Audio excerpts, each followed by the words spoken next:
Why are millions of people having paranormal experiences which appear as technological torture? And why are so many humans dedicated to division?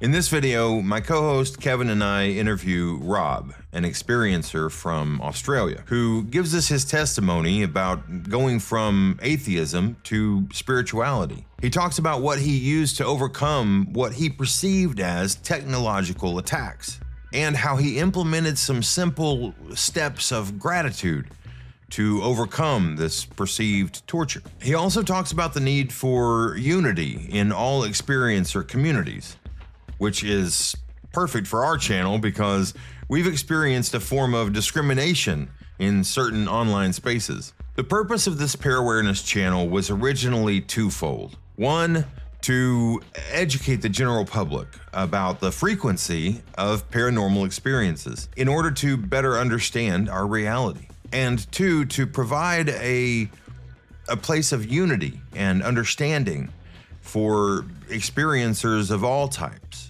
But when we tried to post about the targeted individual phenomenon on places like r/experiencers on Reddit or on the subreddit High Strangeness, I've been downvoted into oblivion on many of these different subreddits just from posting about targeted individuals. In these spaces like experiencers and different subreddits like that, we were blocked by the mods, and they would tell us that the TI experience was completely different than alien encounters or alien abductions. At Parawareness, we don't believe this is true. I personally have talked to people who were having targeted effects, and they believed it was coming from aliens. They were having the same experiences, the same results, the same symptoms as someone who knew that this was coming from government technology, and these people knew for a fact that it was coming from aliens, that the attacks were coming from aliens. And throughout the history of humanity, there's a thing called the Kundalini awakening. And the Kundalini awakening, you go through a form of psychosis where your entire world changes and you start to experience extreme paranormal activity. The point is that there have been weird things happening to humanity as long as we've been here. In my opinion, that's why we created religions and gods and aliens, to explain these paranormal happenings. And when the symptoms are the same, shouldn't we examine all of it under the same framework? The people who have really done their research talk about this all the time, that all paranormal happenings share certain characteristics. And whether we see them as spiritual or non-human intelligence or hallucinations, ghosts of the deceased, or many other things, they all show the same symptoms. Many targeted individuals believe that this is all technology-based, and that's totally understandable. There are many whistleblowers talking about direct energy weapons and the use of technology to control the population. The fact that these technologies exist is an undeniable fact and could definitely play a part in all of our experiences. But these experiences are not new. And to only focus on the possibility of government interference is, in my opinion, to be intentionally dismissive of human history. So if you've been experiencing anything paranormal and disturbing, I suggest you listen to this interview with Rob, where he explains how he used gratitude to overcome the suffering that he originally perceived as technological torture and now sees it as more of a Kundalini awakening or a spiritual awakening. Thanks for watching. I hope you enjoy the episode. Every experiencer has to overcome ontological shock, and we have to do it while the world says we're crazy. At Parawareness, we explore life through the paranormal lens, emphasizing psychology and spirituality over technology. This is Parawareness. I'm here with Rob and Kevin Orr, and Rob is an experiencer, and he posts on r/experiencers on the subreddit r/experiencers, and of course Kevin Orr created the subreddit Positive TI, and Rob posted on Positive TI as well, and it's it's a little rare that we have a crossover of people who can feel comfortable posting on r/experiencers and r/positive TI. There tends to be a little bit of a separation there, but I'm very thankful that Rob, is an experiencer and is welcome, is willing to come into these TI type of spaces, because he sees, I think, as we do, that there's more crossover than people understand. But anyway, so let's get to it. I think I'll go ahead and maybe let Kevin start this off. Kevin, did you have anything that you wanted to say to start off here? Just that I'm thankful that you responded to, Tony, I don't know if you remember, but it was a while ago that I made a post in Positive TI. And basically what I did was I took some time and I went through like a ton of posts from the previous years. And I just took out people's advice from people that were doing well, that managed to return back to like a normal, healthy lifestyle and get through some of the beginning phases of it that are, they're a lot more chaotic and maddening. So I took that post and I said, maybe some people over at Experiencers could also use this or appreciate it. So I posted it over on Experiencers, and one good thing happened, and there was it had its ups and downs. First of all, I was surprised to see that it was all very positive stuff. Like all of it was very encouraging, very uplifting, and it got 10 upvotes. In fact, it got downvoted. It was it was maybe 20 different people's just uplifting words of encouragement, and it actually got downvoted simply because, in my opinion, it had the word targeted individual in it and gang stalking, which is it has this stigma attached to it that nobody wants to hear it. They just don't want to even hear that word. They don't even want it to be a part of their psyche, which says a lot about that. The amount of power that comes with the word targeted individual or gang stalking. It does something to somebody's psyche that they're get it out of here. They don't even want to go near it. But on the upside, Robert responded and said that he had already gone through it and was doing well now after over a decade, and began to share a little bit of his testimony. I asked him to post in Positive TI, which he did. It was a fantastic post. So this just happened to work out that the three of us could get together the next day and do this.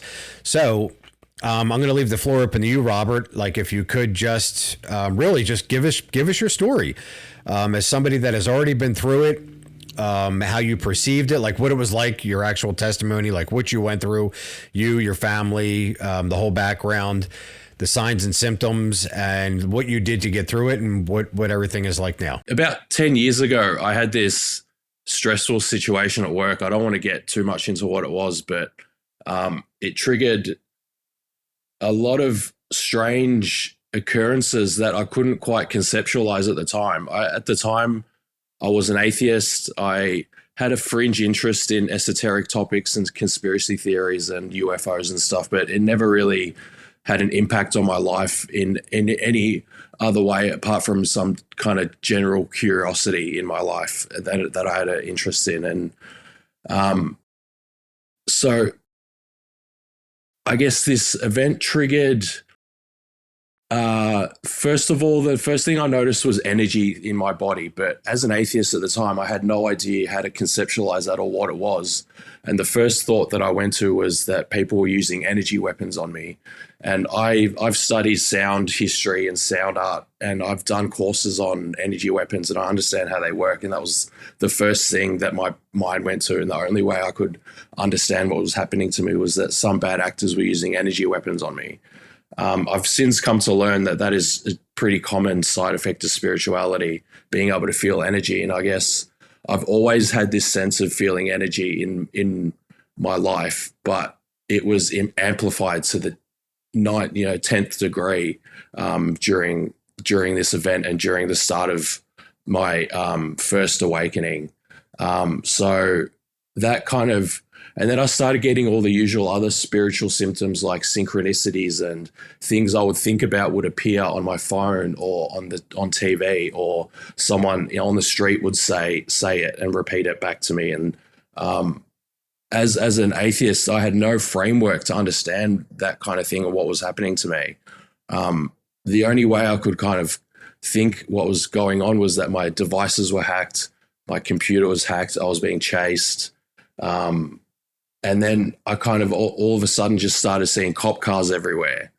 And I don't know. And then the paranoia grew and grew and grew to a point where I just couldn't handle my life anymore. I left my job.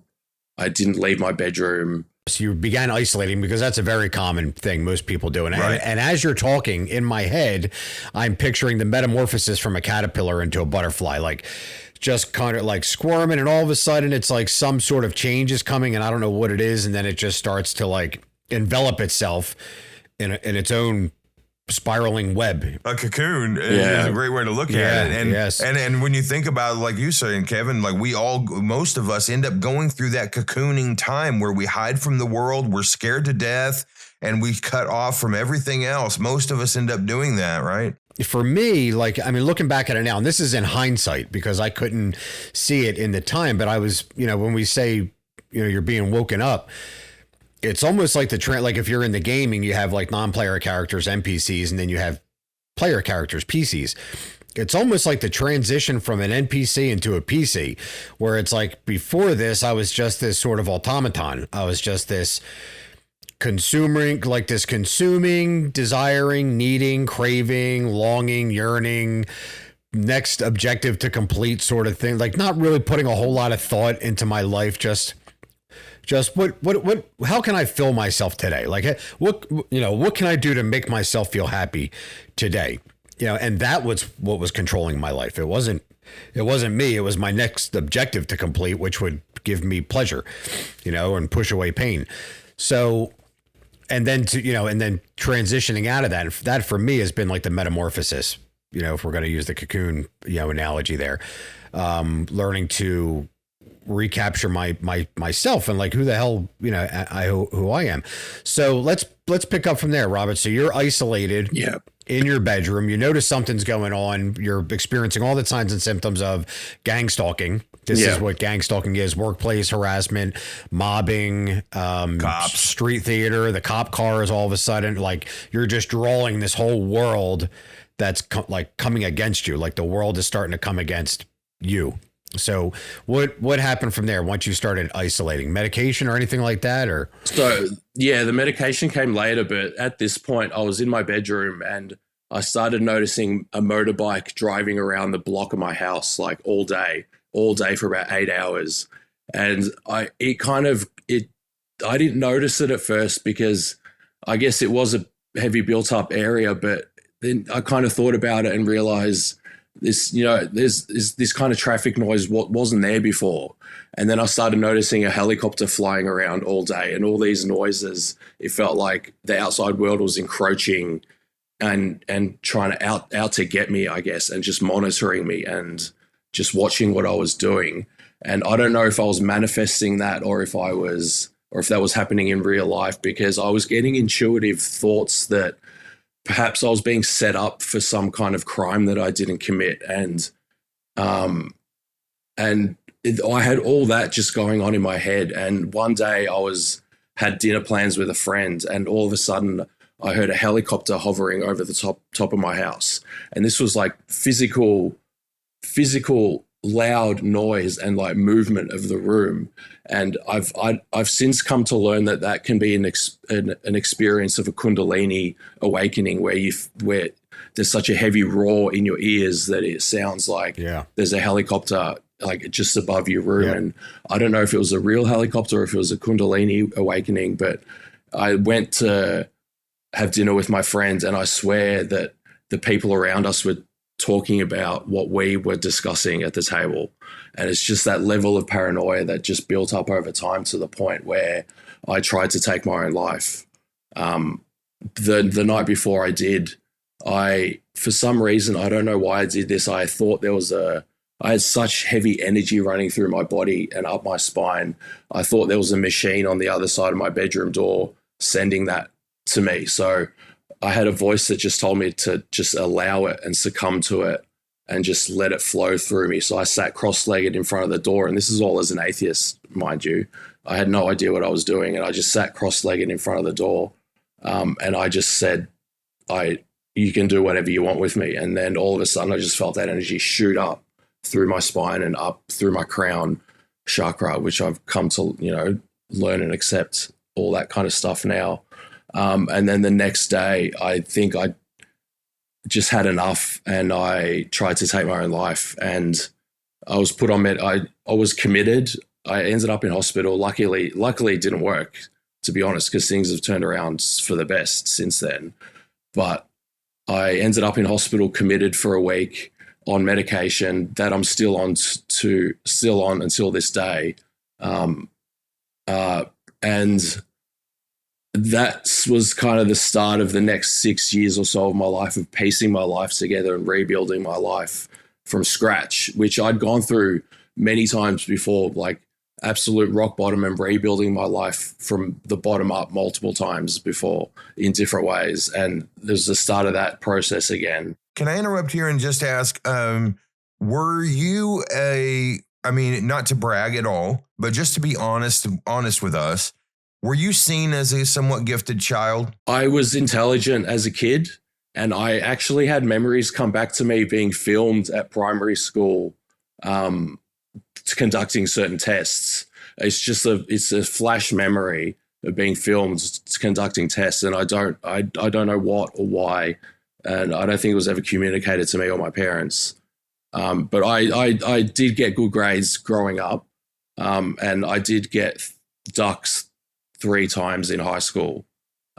So yeah, if you want to consider that gifted. So many experiencers and the ones who end up calling themselves targeted individuals, but so many experiencers are gifted in either just in basic, intelligence, or in creative abilities like music and art and things like that, right? There's a natural knack. Most of us have the natural knack for those kinds of things, and are usually seen in our childhood as smarter than our peers a lot of times.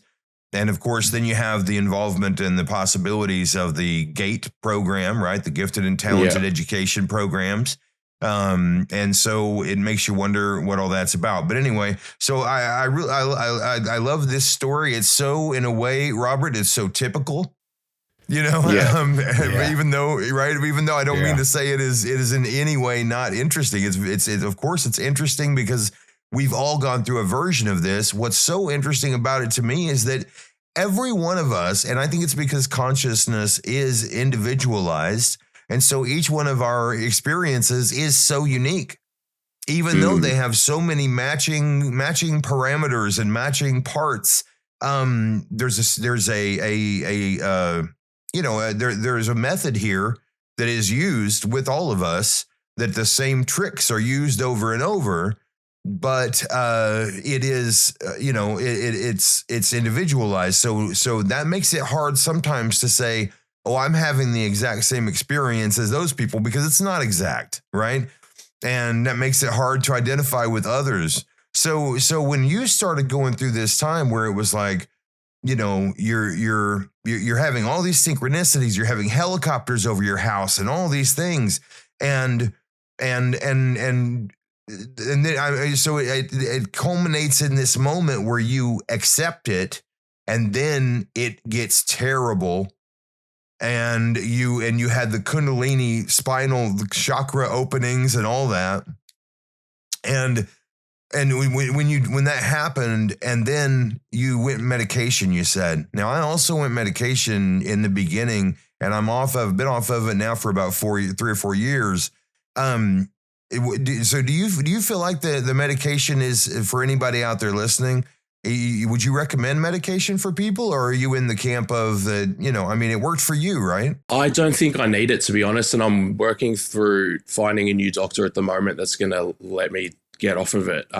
I've gotten voices in my head funny to say I've gotten voices in my head after that, but I've been told that medication in particular doesn't have an effect on my intuitive abilities and my psychic abilities and my connection with my higher self. That particular medication doesn't, but the ADHD medication that I'm also on might have an effect, more so than the antipsychotics that they eventually put me on. But the funny thing is, when I did end up in hospital and on medication, all the symptoms stopped. And I don't know if that's because whoever was targeting me achieved their goals and thought they had won and left me alone and didn't think there was any more reason to target me. But that was when I did start rebuilding the rest of my life. And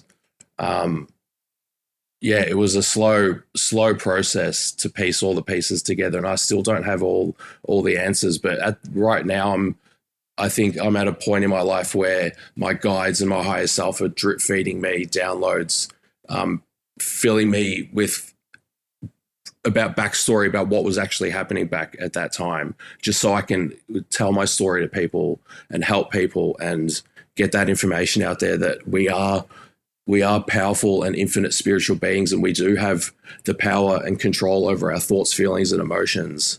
And if we take our power back, we can impact our lives and manifest a better life for ourselves. We don't have to be stuck in fear and paranoia, because we have the power within ourselves through simple techniques that take time and effort, but they're still simple techniques. And through doing a 5-minute practice per day, I think people can escape the type of terror that, me and you guys were in. What you said, that practice, it's so funny. It was a little bit of a synchronicity that when you mentioned that practice that you had of kind of basically praying for people that you love at night before bed. It's so weird that I just started doing that about probably 3 weeks to a month ago. I was lying there in bed and I was getting physically attacked, just jacked up. They were hitting me hard that night. And most nights I'm not allowed. It's very difficult. I never know if I'm going to get to sleep or not. Right. And it's been this way for 10 years for me. And so I started doing this thing where I was like, I've been in for years now. I've been saying, look, I have to just embrace love. I've got to embrace that love is the answer, because we all see that the more, when you're being attacked in these ways, the more that you react with anger and fear, the more that it reacts and builds on that. And the more that you show love and compassion to whatever is happening, then the more that you're just going to have a better time, honestly. Right. And I'm not saying like compassion and doesn't have to mean subservience, but just compassion for whatever is doing this to us, and saying, hey, I'm just going to be myself and wish the best for them, even though I don't want them to keep hurting me. And so I started, but anyway, I've been practicing this love, and I've been doing mantras that Kevin's helped me learn. And I started thinking about my friends, and then most nights when I lie down to sleep now, and this just started, and then I saw your post yesterday. But one of your steps is every night have a routine, have a bedtime routine where you actually, kind of pray for the people that you love in whatever way of prayer is good for you. All I do, because I don't subscribe to any certain deity or anything, all I do is I imagine them smiling and and I imagine them being at peace. Right.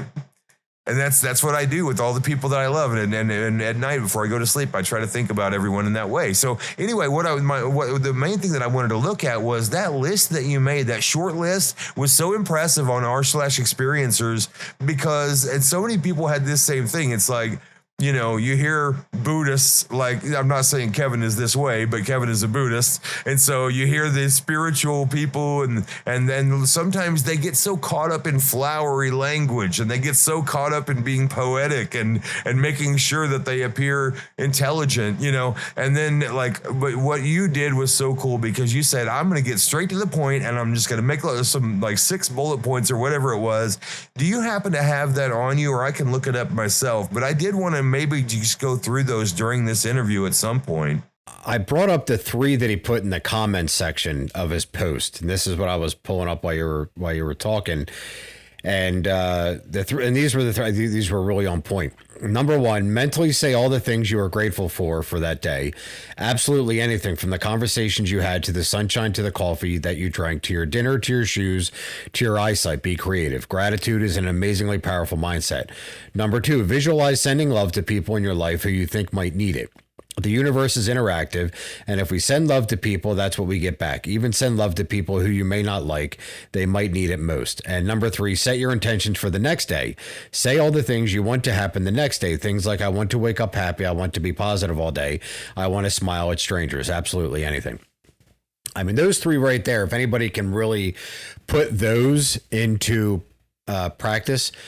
And for me, that was a big part of my daily affirmation work that I had to go through every day for months on end. On top of in my head saying you're all liars, I then had to do the flip side of that and reaffirm how much how wonderful the world is. Even though they're all liars, like, the world is still perfectly formed. The way that I got to this was because the voices were telling me, they started using the word offering. And this sucked really bad for me because most of my experience was physical and sexual, right? Like, it was physical pain and physical pleasure and body takeovers.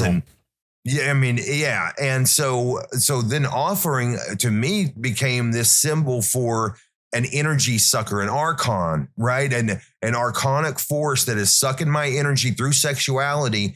And so, but then I started reframing that word and thinking about, and sometimes the phenomenon does this with us. The voices you hear will have a word that has like several different ways that you can take it, that you can interpret that word. And because we're in a negative mindset, we will interpret it in the scariest, worst way that we can. And then once I was able to start reinterpreting offering, because then they would start talking about offerings when I was just like, watching TV or talking to a friend or having a thought while I was, walking in the park. And then I started realizing what it was actually saying was, you're always offering your energy and your thoughts, and you are always offering to the universe something, and be aware of what you're offering in every single moment. And gratitude is a huge part of that. And so that was on that list that Kevin just read, right? Like, the gratitude of just everything in your life, being grateful for this cup of coffee and being grateful for this conversation that I got to have with a stranger or whatever. But yeah, Robert, if you could, take off of that. I mean, it's a constant offering. Does that make sense? Yeah. Well, I guess I'll touch on this briefly for context, but maybe 9 years after that initial awakening, the dark experience I had another awakening experience that was full of much more love and joy, and it was just a much better, gentler awakening experience. And through that, my guides taught me very practical ways of raising your vibration to be able to escape the kind of systems of control that we're all brought up to live in. And whether you want to call that the matrix or whether that's just, the society that we live in. But I think we are being purposefully manipulated to keep our true power and identities down and small, so that we don't awaken to our true potential as spiritual creators who can manifest the reality that we want. And if enough of us awaken, we can manifest a collective reality that's better for all of us. A collective reality where, someone might invent free energy, and then we can get rid of artificial scarcity. And, we don't live in fear and control anymore. We live embodied with love and positive emotions. But I guess the way to get there is to raise the vibration in your field and in your body. And the way to do that is to feel love, because God is love and God is light, and those two things are the same. So God is full of substance, and negative entities are a lack of substance. They're a lack of God. They're further separated from God. So they have a lack of light and love. That's why they have to feed off of us to gain that, to get their energy, because they can't produce energy of their own. They're a lack of energy, and higher dimensional beings and beings who are service to others are more reciprocal with their love, and we exchange love and emotions and feelings and energy. So we always have a constant supply where they've got a lack and they have to feed off of any source that they can get their hands on. So if they're feeding on us, love is physically painful to them. Feeling love is painful to them. And to raise your vibration is to get rid of them. And, you know, there's certain practices, the three that you mentioned before are really good practices to start doing every night. But there's also stuff like meditating on a regular basis. And I don't just mean sitting there in silence and observing your thoughts. That's good too. But, you know, guided meditations on YouTube are great. And just sitting there thinking, you know, a lot of traditional meditation says you shouldn't be thinking, but I think thinking is a good aspect of meditation, because once you silence your mind enough, then your higher self comes through with certain thoughts. And, you know, sometimes the thoughts you get aren't random. Sometimes you think back to your childhood or back to when you were younger about a certain situation you're in. And maybe that's not a random thought. Maybe that's an invitation to heal yourself in that moment. And if you send love back to yourself in that moment, it allows you to heal the link between yourself in the present moment and in the past. It heals the person you were in the past, because in higher dimensions, there is no time and everything's happening at once. So if you heal yourself now, you heal yourself in the present and you heal yourself in past lives.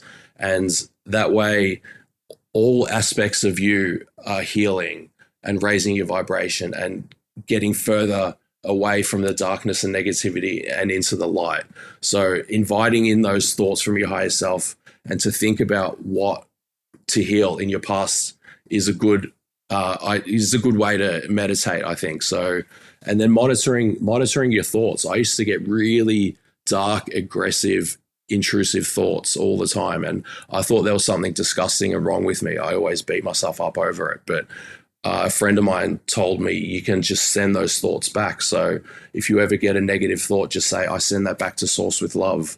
And that can mean two things. You send it back to the source where it came from with love. So you send it back to the negative entity that sent it to you with love, and that hurts them. And eventually they get the idea that they should stop. Or you send it to source, so God, and to transmute that negativity into love, to be able to send back into anyone. So monitoring your thoughts and sending back negative thoughts is a good one, and reflecting deeply on the values and the habits that you have. So monitoring your health and your drinking and your drug use and the food you eat, because alcoholism runs in my family, and I used to drink a lot, but I hit a point. I used to drink a lot during that negative experience I mentioned before, but it hit a point where I decided to get sober, and I've been sober for about 18 months now. Haven't touched alcohol or anything. Yeah. I used to smoke. Stuff. I used to vape. I've quit that. I used to smoke weed in my 20s. I've quit that. I think monitoring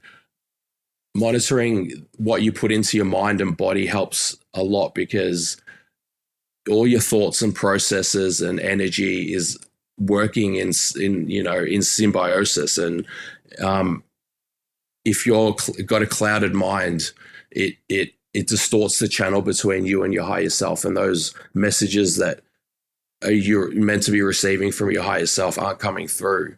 And your higher self is really just an aspect of you in a different dimension that has made all the right choices and all the right moves, and leveled up in a way spiritually enough so that they can send you messages back, so you can align yourself with that pathway, so you can make all the right choices and align yourself in such a way that you can ascend spiritually as well. That's the way I see it. Another one I think is avoiding fear-based content. So I completely cut off all news, all social media. I stopped watching a lot of TV and movies, because I think a lot of stuff is purposefully made to manipulate us and make us think a certain way.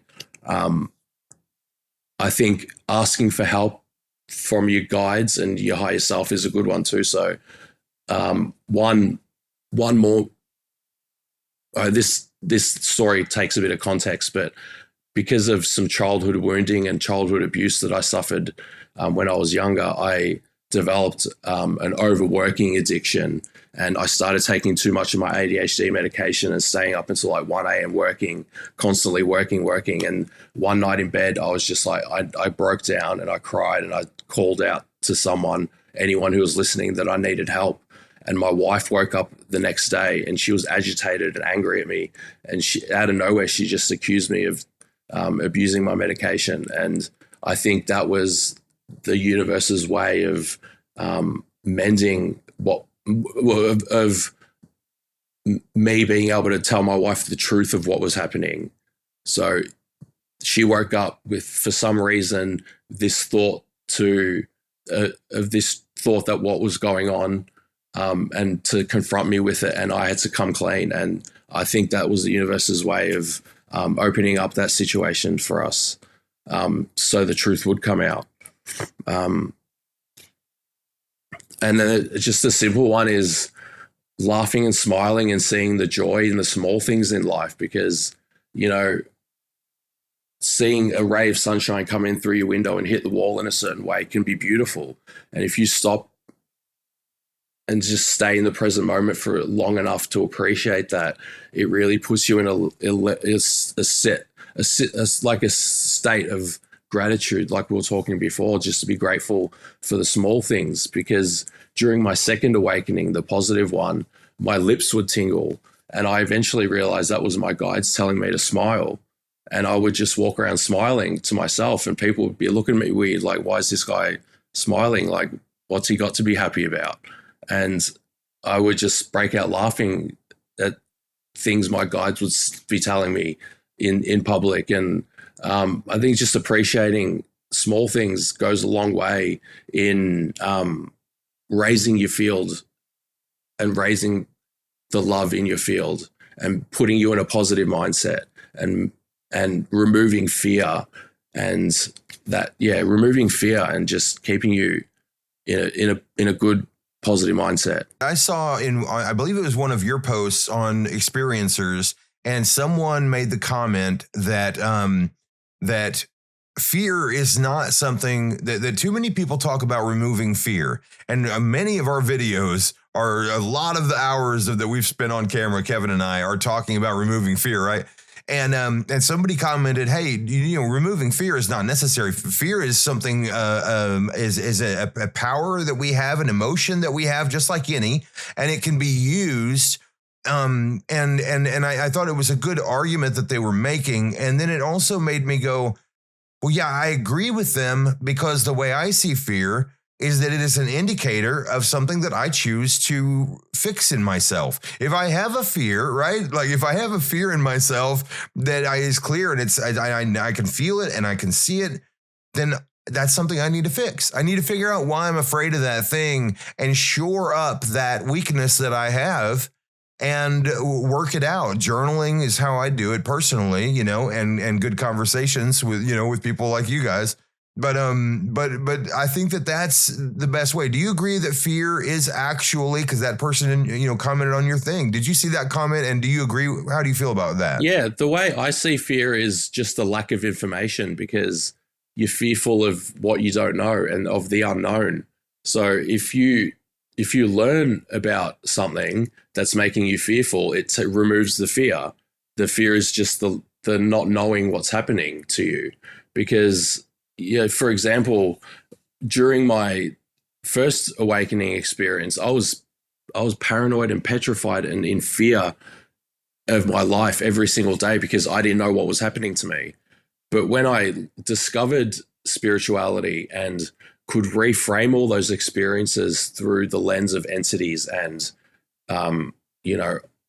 higher dimensional beings and God and spirituality, then it removed the fear of them, because it just made me realize that they're just different aspects of the natural universe that already exists. And what, the idea of being fearful of something that is normal, it removes that fear. And I guess I'm at that point now where I was in my bedroom the other day and I heard the remote control in the next room just fly off the wall and hit the other wall. And I'm just like, why can't you do it in the room that I'm in? you guys are just cowards. They operate in the shadows. They can't confront you face to face. Like, shadow beings only appear in your peripheral vision. And if they had strength and power, they would confront you front on. But their only trick in the book is to make you fearful, and they'll do that in any single way possible by working on your greatest weaknesses and greatest fears and greatest things that you see wrong about yourself, and they'll work their way inside you to make you fearful. I would say that the targeted individual has, or somebody that has gone through gang stalking, has a much different take on fear than the average person. I mean, fear activates, and I'm not talking about like I'm afraid my daughter's going to fall down or something if she's playing on the jungle gym. That's like concern. There's a difference between like being concerned for somebody's safety and like fear, like the activation of your fight or flight response, fight, flight, or freeze. So what happens with a targeted individual is that you are involuntarily forced to transmute fear in a much different capacity, because who are you fighting? I don't know. Where can you run? I don't know. You freeze up? Sure. So what it does is it forces you to sit there and experience raw fear without your normal capacity to run or fight. And in doing so, your nervous system learns to transmute and integrate fear much more differently than most people. Most people don't go through a year-long process of being inundated with their fear mechanism engaged, full response. They don't have the paranoia induced in them that we do, where it seems like the entire world is out to get you. And again, with fear, I'm like Tony said, I used a lot of Buddhist practices to get me through this, and they've been wonderful. But there's still a lot of good old fashioned Bible verses that I really love, and one of those is that perfect love has no fear. That's such a beautiful, beautiful verse, that perfect love hath no fear. And then even Jesus said is that love has no greater expression than this, than one man would lay down his life for another. So it's, that overcoming of the fear of your own mortality for the sake of somebody else. Like basically what he's saying there is, you could be a billionaire with yachts and have everything in the entire world, but it is better for you, like at a higher state of consciousness, that doesn't mean anything. And you will gladly lay down your life for a fentanyl addict, like gladly. It's not even a question. Like that stuff that's here for this materialistic physical world is the accumulation of stuff. But on higher planes of consciousness, it's not even a question. Like, it's not even a question that you would gladly lay down your life to save some meth addict on the street that's strung out. And that, like he's coming from, when you hear Jesus say stuff like that, he's coming from that place of where you've just completely, like you understand that this is just a world of appearances. Like this is all just very temporary, illusory. Can't take any of it with you, and to act as if you're already on that higher state of consciousness with faith. So for me, that's how I've come to understand fear, is that we're here burning off our instinctual residue, which is as the top, apex predator, if you want to say, on this planet. Right? Like we should be burning it off. Like there's really no reason that we need to be victimized anymore, especially by one another. Like it's almost like we ran out of prey and now we need to do it to each other. So it's, we're supposed to be burning that off and moving into what we have produced, which is our greatest thing that we've produced, which is love. Like we've produced love as a human species. Empathetic, sympathetic joy, compassion, and equanimous love is what we have developed to be able to present to the world. And we do it with our inherent state of confusion. Like we don't even know what the hell we're doing here, but we know that we produce love. So like we have this gift where we get to present truth and love to the rest of the universe. Like that is our gift to the rest of the universe, is our intersubjective truth and our intersubjective expression of love. And but that requires burning off the fear of not having, the fear of not satisfying one's desires, the fear of what other people think about the way that you express your creativity and your love? We all have our themes, I think, as human beings. There are themes that run a constant, in us. And one of mine is manifestation, and it will always be a part of my understanding of reality. And so really, if we're going to think about what, that we do, that our thoughts and our beliefs and our focus and our I believe that when you create a story and write it down, you're not just creating like something for other people to read. Like, I think that you're actually, that's how Jesus did what he did.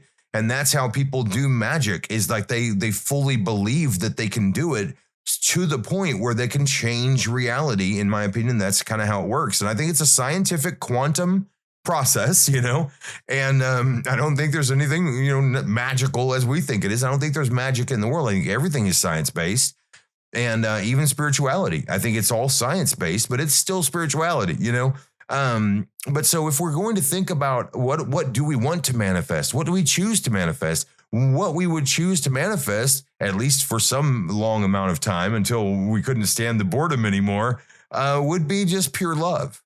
That's what we would choose to manifest if we could all choose, that's what we're all looking for all the time, right? Like, so when I think about what are we trying to make this world, but what happens is for me, and I think a lot of people like me, I will say, in order to help people make this transition to manifesting love, then like I have to do something. I have to be more. And like you were saying, Robert, like that work ethic that I have instilled in me, I have to work harder or I have no value. You know what I mean? And like, but that ability to stop and say, I don't have to do it all. It's not my job to save the world. It's not my job to change the world even. It's my job to change myself. And if each one of us can do that, right? Like, start with yourself and change yourself and fight. Fight hard to change yourself. And sometimes that means sitting and doing absolutely nothing. And what meditation, the practice of meditation and just sitting and being mindful does, to, in my opinion, one of the main things it does is it reminds the universe that you don't have to be in a hurry, which is in and of itself a reduction of fear, right? I don't have a need to accomplish things. I don't have a need, because need is fear. And so I don't have these needs to accomplish these things and create these and be something more than what, it's like, no, I'm reminding the universe that I can just sit here and I'm going to be fine. But at the same time, then once you build yourself up to the point where you can do that, then you can start helping other people and spreading it around a little bit. But it all starts with each one of us, right? But so, what do you think about that? Because I did hear you mention manifestation and talking about us trying to get to our best selves. Now, so I'd like to hear your thoughts about manifestation, but then also, I want to make sure that we get to a key ingredient here for voice hearers. So you now refer to a certain group of entities as your guides, and there are a lot of voice hearers who would get mad, if anyone suggested to them your guides are communicating with you, because they're like, there ain't no guides here, So what do you think about manifestation? And then talking about what was the transition like, I guess, from going from mean voices to guides? Manifestation, I think, is just a natural state of the universe, and we are infinite spiritual beings. And in high dimensions, we can manifest anything instantly. In high dimensions, well, I guess if you think of God, if God has a thought, everything is happening in one great instantaneous moment. So his one thought is an instant manifestation of the whole universe at once. And the lower you come down in spiritual levels, I guess the manifestation gets slower and slower, but in higher realms, it's still quite quick. But when we get down to this dense earth level, our manifestations are slow. So you can manifest negative things as well as positive things. If you're in a negative state of being, you can manifest negative things. And I think that's a lot of what I was doing when I was in my darkest and worst period during that first awakening. But then if you move past the negativity and the fear, you can manifest positivity into your life. And everyone is capable of that as infinite creators. And it's not even a woo-woo spiritual thing. Like, if you can think of it in a practical way, that if you have a thought, you want to do something, you turn that into an action, it has an effect on the world, and that comes back to you as a certain response. And there's just that constant communication with the universe, with yourself, and with your thoughts and actions that creates change in the universe and in reality. And you just have to build up that momentum enough to create enough positive change. So if you build up positivity within yourself enough, in your thoughts, feelings, and actions, then that's definitely going to be reflected back at you in reality. And I don't think that's a woo-woo spiritual thing. That's just a very practical way the universe operates. If you have a physical action, there's a physical response in reality. And I think, yeah, if you stick with the positive thinking as much as possible, the positive manifestations is just a natural law of the universe. Because you have to be honest with your positive thinking. That's one of the problems, right? You can't have positive thinking that is false. So it has to be honest, positive thinking. So there's times where a question will come up for us and we'll go, well, hold on, I've got to answer that for myself, for me to be honest and positive, right? And sometimes the answer is, oh, that's one of the variables. That's an in the equation that I don't get to know. And sometimes I don't know is the solution to peace, right? And so, but anyway, so yeah, so there's so many targeted individuals and experiencers of all kinds. They start with hearing voices, and then the voices are mean, and it's very, very scary and horrible torture. But then we have a friend named Peter who has his own group called OTIR, and I interviewed him on one of our videos.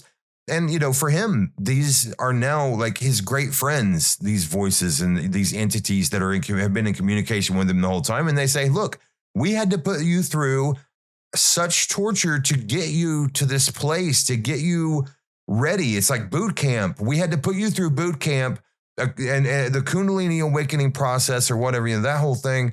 There's so many versions of that where it's like, you know, someone has to go through the dark night of the soul in order to have the flowering that comes after, you know. And so that's what his guides tell him is, hey, we had to put you, and he tried to commit suicide like over 12 times, you know, because it was his journey was torturous, far more than I think mine, because I've only tried that a couple of times. So anyway, but yeah, so if would you mind talking about the process of how it transitioned from that first state to now you call them your guides? The way I kind of see it, first for a bit of context, is that there's a multitude, probably an infinite amount of different species and entities and stuff out there. Some are good, some are neutral, some are negative. And I don't think it's just one that interacts with us. I think, like the example you just mentioned there, I think we come into Earth, we come into this incarnation with a certain blueprint about the things that we're going to go through that are catalysts for our growth to get us to a certain point, because we have a mission. I think everyone has a certain mission to help humanity or help raise the vibration of the Earth in this pivotal moment in Earth's transition into a different density, into higher density, I think. But I think they all work in symbiosis to kind of like your higher self will let I don't think your higher self and positive guides really do inflict the negativity on you, but they allow the negativity from the other side to happen to you as a way to trigger the growth that you need to go through to get you to a certain level. And then once you hit that certain level, they come in and introduce the positivity and positive thinking into your life. The way that happened to me was, I guess, 10 years after this negative awakening, I was at a red light. There was one car in front of me, and the light turned green, and the car in front of me didn't go. And it didn't go the whole green light, and then the light turned red again, and I just raged. I just raged really hard. And then all of a sudden I felt the top of my head open up, and a beam of energy just pour straight into my head. And in an instant, I felt love, compassion, joy, and just overwhelming euphoria, like the best drug I've ever had in my life. And I guess from that moment, I knew something was happening because I started getting messages through songs, and music is a really important part of my life. And I started getting I just put on the radio, and there'd be songs about believing in me, believe in me. And then the next song will come on and it'd say the same thing, believe in me, believe in me. And the biggest song of my awakening was Tonight, Tonight by the Smashing Pumpkins. And if you read the lyrics to that, it's got a lot of positive messaging about believing in something higher than yourself, and about magic happening in the universe and stuff. So that song, I put that song on, and then the next song would have another message in it for me, and the next song would have another message. And instead of making me paranoid and scared and worried, this accumulation of messages would make me positive and loving and optimistic. And I guess that was the difference in the experiences, where I wasn't scared. I could tell that there were good and positive messages coming through. And that was a 12-month period of a positive awakening, where I went through so many different experiences. There was, and I read somewhere online that you should test. You shouldn't just blindly listen to everything they say. You need to learn discernment, because while your higher self is speaking to you, you're also getting the negative entities speaking to you at the same time. And you have to figure out what aspects are what, and who's speaking to you and when. And I think I've come to learn that the best way to discern that is how the message makes you feel. And it's not what the message is. It's not the message of the message, I guess, how that makes you feel. It's the physical feeling of the message itself, how it makes you feel. If you're rushed and it's making you feel worried and fearful and stressed, then that's probably a negative entity. If you're feeling calm and loving, and even it might be a negative message, but if you're feeling calm and loving and like the right thing is happening, that's probably coming from your higher self. And I read online that you should test your higher self. So I did. I tested my higher self, and I said, I need a sign that what you're doing and what's going on here is for my benefit, and that it's actually real, because I've gone through the worst period of my life, and all these things that were happening then are also happening now. And how am I meant to trust that what's happening now is a good thing, as opposed to what happened 10 years ago, which was the worst year of my life? And I heard a voice say to me, your son will fall asleep on the 3rd week of February. And my son was about a year old at the time. Your son will fall asleep on his own in the 3rd week of February, on the 3rd Wednesday of February. And this was like end of November, roughly. And my son was about 1 year old, and I had to rock him to sleep every night. And it came to the 3rd week of February on a Wednesday, the day that they predicted. And I sat down in the chair, rocking him to sleep, and I got a download on how to manifest my son falling asleep on his own. And they told me, you have to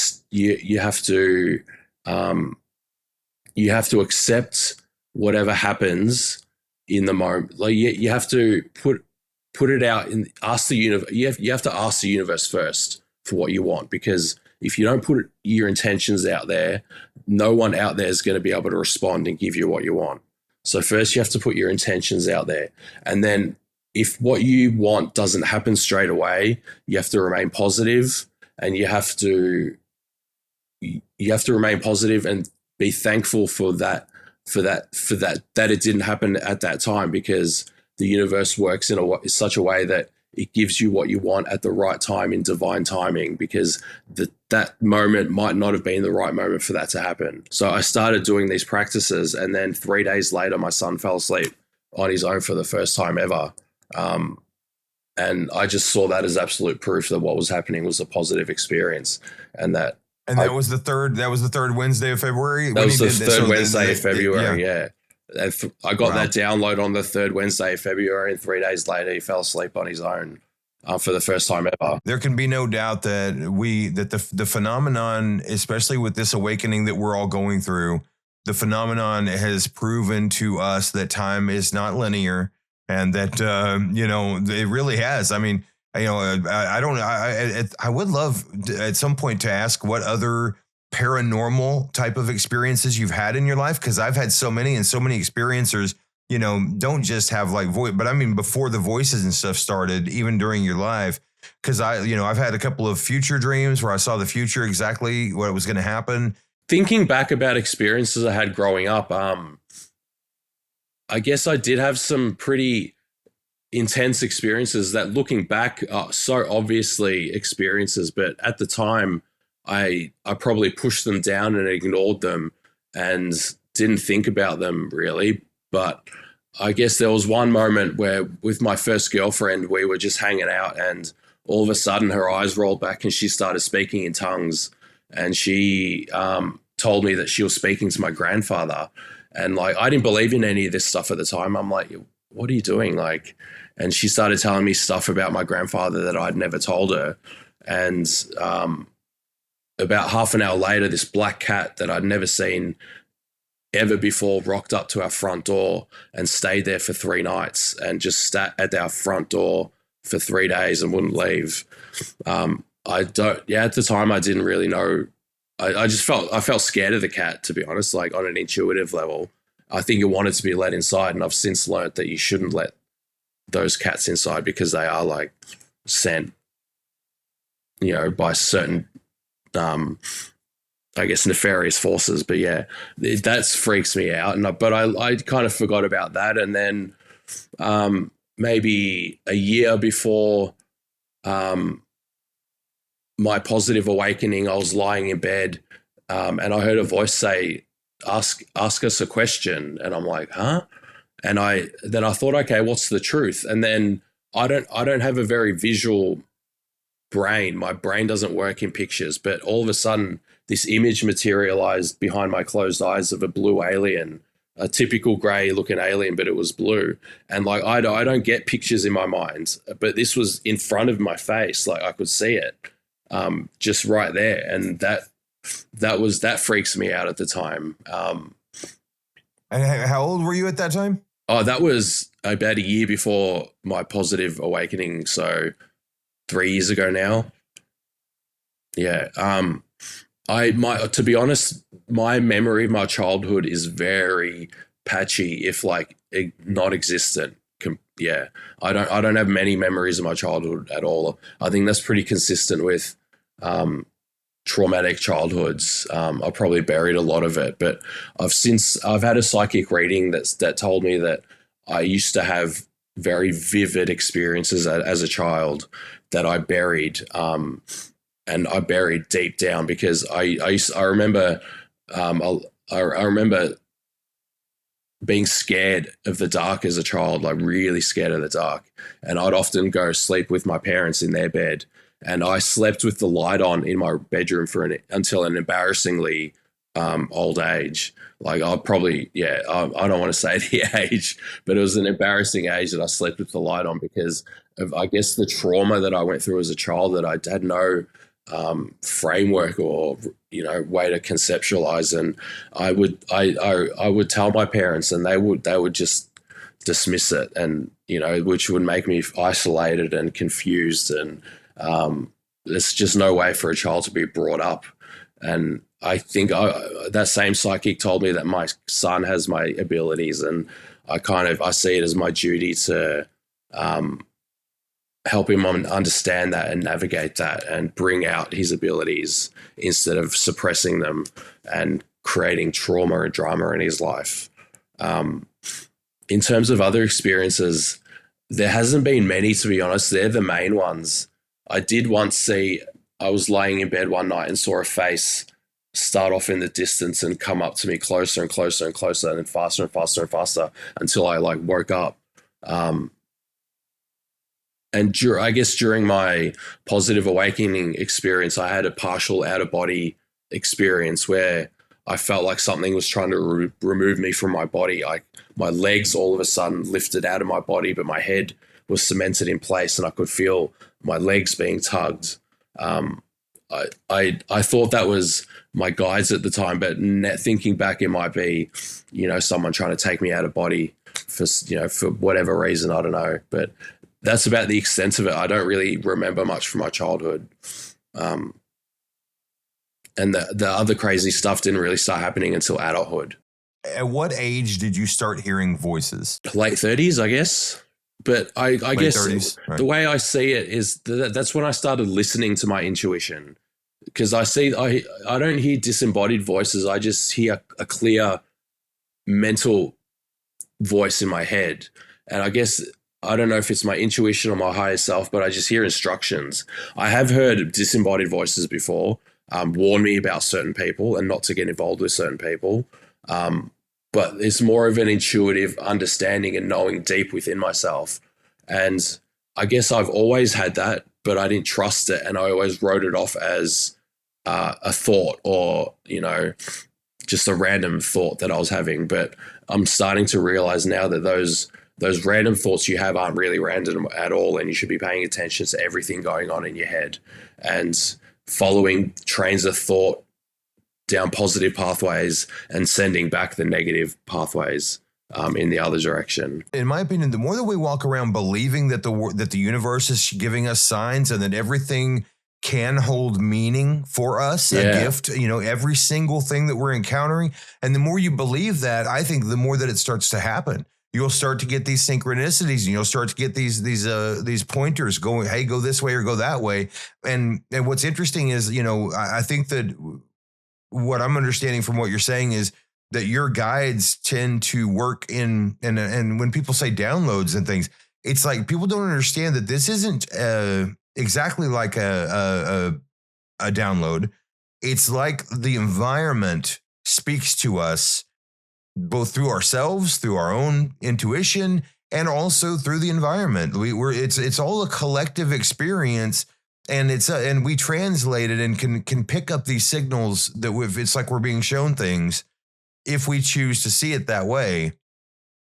And that's my understanding. And is that kind of, so how do you, what's the most common way? You said you get symbols, communication through music and things like that. But so is intuition the most common way that you receive signals from what you call your guides? Intuition's my strongest one. I'll give you an example that happened a couple of weeks ago. I was just sitting at home doing some work, and I just had the overwhelming urge to jump in my car and drive. So I jumped in my car and I was listening to I drove around for a while, and I heard, I felt the nudge. I knew I had to pull over and scroll on YouTube Shorts. So as I was scrolling on YouTube Shorts, one of the videos paused, glitched and paused, and the last word that they said was the word astral. So for some reason, I put the word astral in my car navigation, and the first entry was a tarot shop called Astral Tarot in a suburb that I used to live with my grandmother 15 years earlier. So I put that in, I started driving, and as I got there, I realized that the area was really familiar, and the shop right next door to this astral shop was a chiropractor I used to go to when I lived with my grandmother. And all of a sudden I got the instant knowing, and that's what I guess a download is for me. It's just an instant knowing of an instant like volume of information that just comes to you. And I had the instant knowing that my guides took me here to show me how far I've come in life, and to show me the healing that's happened within my body, where the healing in my body and the healing in my mind, with the tarot shop and the chiropractor right next to each other. So there was a message about appreciating how far I've come, how much progress I've made in my journey, and how much healing I've done on a physical and spiritual and emotional level. That was the message, I guess, of them taking me to that spot, and showing me that experience. Yeah. And I guess they are subtle a lot of the time. You have to follow these threads without really knowing what the next step is. You just have to listen to the first step, execute it, and then you get the next step, execute it, then you get the next step. And you just got to follow these threads to the point where you realize that there's something magical on the other side. And I think, and this kind of ties into a lot of our previous discussions, Tony, how some of it, for some people, were shown are, what's that called when you're playing a video game and you hit certain phases? You get past a certain point. Levels, yeah. Like we're shown levels. We could be shown what level we're at or our progress, our checkpoints. In the physical world, right? But for me, it's always been in, like an astral projection, and in my lucid dreaming, I'm shown my checkpoints. And a big thing for me when I first began was with the astral projection, I'd always get attacked by spiders. Well, it was a couple of nights ago, I had another one, and big black spiders, and I just let them run all over me. Like, they don't bother me, because I don't see them as a fear. I don't react to them. I don't respond to them. They, and it was just they're just sitting there, like they're like little, like they're like old pals that just kind of, so, and then, that whole play sort of comes and goes. But for me, those are like, my checkpoints come a little bit differently. They come with when I see progress within like certain people's lives that are around me. Like, I have a very strong hitchhiker effect to me, and people that I begin to speak with at work about it, all of a sudden they're starting to have body vibrations, and, then they're coming up to me and asking what's happening next or what's coming next. So I get to utilize the experience that way, which is good, because I had put that out there when I started the community. I set that intention out there, like I intended to be able to help others with this in any way possible. So, if you plan on starting the YouTube channel, or like planning to maybe begin to like minister in some way, shape, or form, like that's something that you should expect. People that are in need of what you have are going to be drawn to you. They may not even know why. Or like you might get into a fight with them. That happened with me at work. I got into a fight with a coworker, a big argument with this girl. Next thing I know, she starts having astral projection experiences. And now I'm like telling her everything that I've been through, and we're like best friends, and she wants to come on the podcast and do a show with us. And, but yeah, so sometimes it happens like that, so, and again, it was like one of those experiences where I started like, had a lot of emotion bagged up, and so did she, and we took it out on each other. And then next thing you know, now we're like really good friends, and she's having the same sort of experiences. And it's very weird how a lot of it goes. I'm very interested also in the, like I talked about in the very beginning of our talk today, the different communities and the walls that tend to be, erected between these communities, that I think that trying to get rid of all the walls that we can, to come together, and have unity between people is a huge part of what we're trying to do in this world. But so I don't know. I mean, do you get any pushback or anything if for people? I don't know. I mean, do you feel like you are just a normal part of the experiencer community? And do you see, in your opinion, are the people who think that they're being, gang stalked all the time? And I'm not saying they think, I mean, they are, basically, because that's what they're manifesting, in my opinion, right? That's what they're drawing to themselves. And so they are going, in my opinion, they're putting themselves onto a timeline where this is happening to them, as far as, everything shows them that's really happening. But so, yeah, people who call themselves targeted individuals, I mean, you feel like you're basically the same as them? Do you feel like we're all in the same boat here and we're all doing the same thing? Or do you feel like, that the people who get visited by grays, let's say, or get taken into a ship, or, I mean, there's some wild stories that we hear. Are these vastly different people than me, that I've never seen any kind of aliens? I think the idea of coming together is a great one. Like, I don't think we should be building walls between us. we need more community and more support, because we are the odd ones out in general society. And I think the more community and camaraderie we have together, the better for all of us. I guess, I've always been an odd one out in society. In school, I never had many friends. I was always an odd one out in school. I was always an odd one out in high school, always odd one out in my workplaces. Never felt like I had community before I joined these experiencer groups. And that's where I felt at home most, because all the ideas and concepts that I was researching and was interested in, you guys are interested in the same thing. And the experiencer groups are interested in the same thing. We're all interested in the same thing. We're just it's just a slightly different angle that we're experiencing it through. And I don't think we should really be splitting hairs and saying just because your experience is a certain way that it's completely different to mine, or it's completely invalid, or we shouldn't be part of the same discussion. I think everyone who's experiencing has something valid to add to the discussion and to the community, and we should be listening to more voices out there. Because I just kind of think, imagine my old co-workers heard this podcast, what they would think of me, because I never spoke to them about any of this stuff ever before.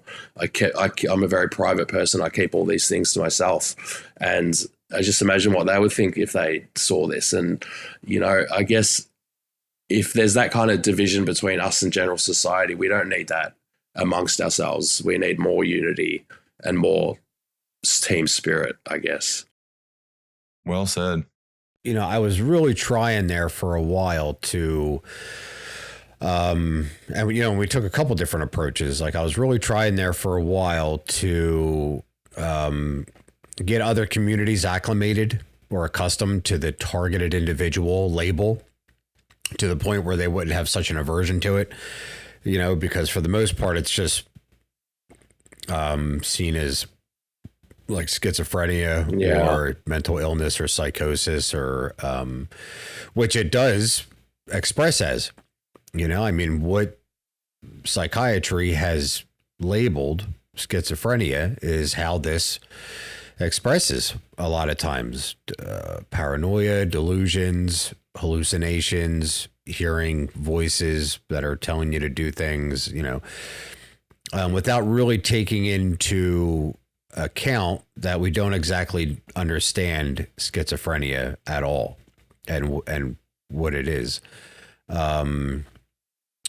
And because if you go into the schizophrenia community, it's the same signs and symptoms. They've just gone full on board with, medication and psychiatry and that avenue of recovery. They don't really, and it's not all of them. Like, I go in there still and look at the post, and a lot of them do still view it as like a spiritual awakening, some sort of a wake up call.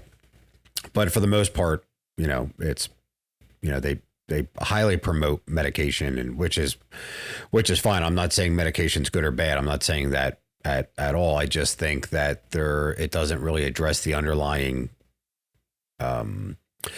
reason, or the underlying cause as to why this came about in somebody's mind and somebody's life in the first place. Now, if somebody's taking medication and they decide to do like a therapy alongside of that, that's great. But I feel like in today's society, most people just want McDonald's, man. Like, they just want to get back to ripping and running and stop messing with my life and interfering with it. And then I kind of got away from doing that, because I didn't feel like it was really going anywhere. And even like with the last post that I put in, experiencers, again, it kind of, I was shown the same thing. Even it was 100% encouraging, and still was getting downvoted and not responded to well. Yeah. But, again, it is what it is, and in my personal opinion, what we're doing as targeted individuals or people that are getting gang stalked is we are absorbing the collective shadow. And most people don't want to face it. Most people don't. They just don't want to look at it. They don't want to face it. They want to pretend it doesn't exist. They don't want to have to deal with it. They don't want to have to view the pedophile as themselves and themselves as the pedophile. Yeah, right. Because it makes them feel disgusted inside, and they can't admit that it's the disgust that is inside that gets projected outward which is where disgust comes from, you know? So it's like, I can look at anybody and, you know, that person in themselves is not disgusting until I feel disgust within myself and project it upon them. That's just the way it is, you know? And that's, you know, that for me has been something that I really need to address. But I understand why there's like a, you know, a taboo of fear surrounding our community, and just an overall misunderstanding. So we had tried to, and I guess we're still in the process of relabeling the community into tested individuals instead of targeted individuals, just to sort of get the individual out of the mindset that they're constantly being targeted, and also to open us up into a different community. And, you know, we'll see how that goes. We'll see, you know, if that catches on, or if that has any impact whatsoever with our community and being able to bridge out into other communities, because that's one of the big things, is being able to offer a different point of view. One of the biggest problems with a targeted individual or somebody that's being gang stalked is that they don't have a different point of view. They have their perception, and that's it, man. That's reality. Like, they don't have another reference point to pull from to pull them out of that. Like, they don't have that mustard seed of faith to get rid of the mountain of fear and paranoia that is suffocating them. They don't have it. So, which is why these are important right here, to be able to offer, like, maybe there is something else here, and then to be able to open that up just a little bit, open that up, to be able to step into it and offer a different perspective into the situation, a different vantage point, and start drawing into that. And that is how you would look at it, the transition from the lower self into the higher self. You know, that sort of evolutionary process where, like, we're always running from our evolutionary past, and our evolutionary future is always pulling us towards it. You know, I always look at it like a four-wheel drive car where the back wheels are pushing, but the front wheels are pulling. You know, and like that's kind of what's going on here. So yeah, hopefully in the future we can work on that a little bit more. It's been touch and go. Yeah, and thank you, Shahana, for coming up with the term tested individuals. Like, that's it's so good. I mean, because there's no doubt it is a test, and it can be brutal. It can be brutal, man. And so, but you know, as we're wrapping up here, you know, the average view time on our videos is, you know, especially a video that's like an hour long, the average view time is like 13 minutes, you know? So most people don't make it to this point in the video. If they've made it to this point in the video, they are an experiencer, most likely, or they're my mom. You know, but they are a hardcore experiencer. They're really looking for advice right now, or some understanding. And so, yeah, I mean, I guess I would just ask Robert, is there one last bit of advice that you would give to people? Because we had a conversation today, and you know, and this happens almost every day in our Parawareness Discord group. Somebody came in and said, "Hey, this is a horrible thing that's happening to us. These physical attacks. These are wealthy technocrats. These are, you know, technologically advanced breakaway society type of people. You know, these are people with human technology, advanced technology, that they're using it to rape and pillage and control and manipulate us. And that's all it is. And we've got to stop it." And I completely understand that feeling, because if there is technology out there that people are using it to then, you know, like sell it to people on the black market or something, to where they have access to be able to control human beings, and they use it for their, you know, sadistic pleasures, of course we need to stop that. And I think that, you know, people look at Parawareness, and because we say we're trying to embrace how to heal from this, you know, then they say, well, you're a part of the problem. And it's like, no, you know, Positive TI and Parawareness, we are shining just as much light on this as the people who are running around screaming that the world is ending and we've got to start fighting. You know, we are fighting in our own way. We just believe that the fight starts inside each of us, and that's where you start the fight. But so anyway, if you would like to wrap us up do you have any positive messages for the people out there who are struggling, going through this stuff? Yeah, I guess I'll keep this simple, and I just want to say that true change comes from within, and the only way to change external reality is to change yourself on the inside and how you think, feel, and act. Because approaching any situation with aggression, if it's another person, if it's a situation, you're only going to get aggression back. If you approach a situation with love, compassion, and understanding, you're going to get love, compassion, and understanding back. And like I said before, manifestation on this earth dimension happens slowly. So that love, compassion, and understanding that you put out may not come back straight away, may not come back in a year, but it will come back eventually. And if you stay positive, if you stay optimistic and always with the belief that things can improve and will improve, then they have to improve. There's no other way around it, because if you embody positivity and optimism and put that out into the universe, then eventually that's all going to come back to you, because the universe is energy, and energy in the universe act in a state of homeostasis. So if anything bad happens to you, and this is what karma is, it's just a balancing of energy. So if negativity happens to you, the more negativity that happens to you, the more you're just going to be propelled into a positive experience at some later stage.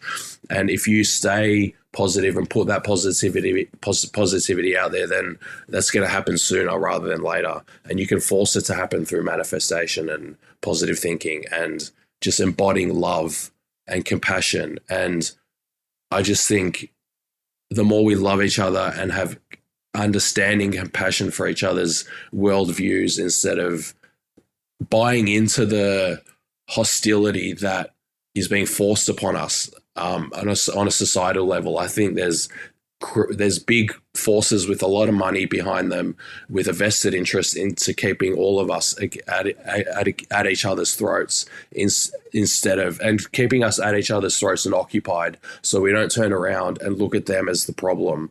And the problem with them is that they have the money, the capacity, and the time, and the knowledge in terms of occult practices to manipulate society and manipulate people on an individual level to keep them small, in fear and controlled.